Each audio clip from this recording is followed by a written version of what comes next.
It was Key West's lucky day when in 1979, Helen and Ben Harrison first pulled up to its shore in their 38-foot sailboat, docking at one of the submarine finger piers of the yet undeveloped Truman Annex.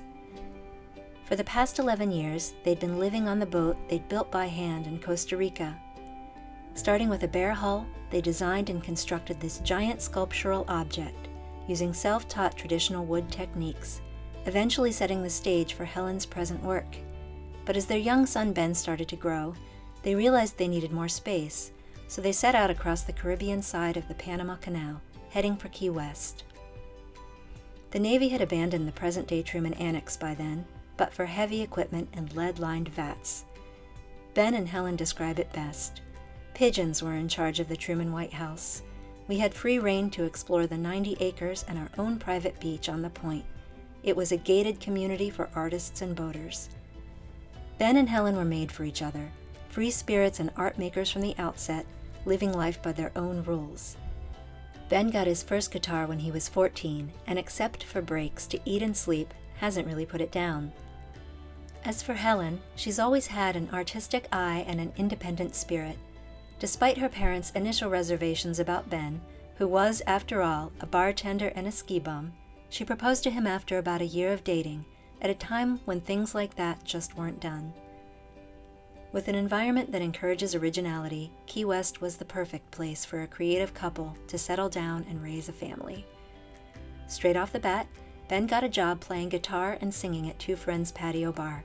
They rented a studio space at the Truman Annex facility just down the hall from the empty officer's swimming pool, where Helen began putting the skills she acquired while building the boat into creating exquisite wood sculptures. She was a master at sanding things true, carving intricate detail and applying finishes. Her early pieces were accepted into Lucky Street Gallery. Eventually, it came time to move off the boat. In 1986, they became the proud owners of a run-down wooden house beside a cinder-block 1950s-era shop that had once been a jewelry store and before that, an insurance agency. They set about slowly turning it into the beautiful home and gallery it is today. The next decades were culturally rich for Key West. The theater scene was blossoming with talented people, many of whom had left New York or LA. The music scene was the same way. While Ben continued playing original songs and creating albums like Duval Years, Air Sunshine, and Destino, among many others, he also turned his efforts to writing books like Charlie Jones and Sailing Down the Mountain, and to musicals like Clouds Over the Sunshine Inn and Undying Love, which, in its most recent incarnation, played for 10 sold-out evenings in 2018 at the studios of Key West.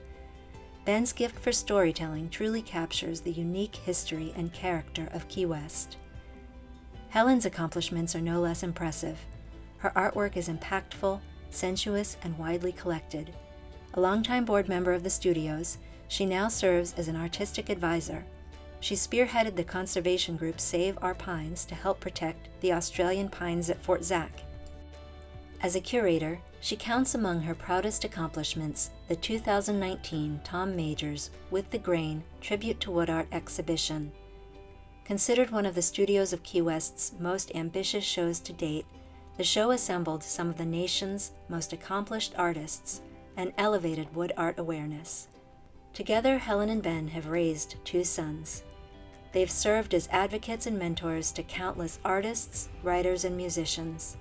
In fact, over the past 35 years, Harrison Gallery has represented 172 artists and is widely recognized for the eclectic, contemporary works exhibited inside its walls. The Studios of Key West is grateful to Helen and Ben Harrison for all they've contributed to our community, helping to grow and preserve Key West's reputation as an island of the arts.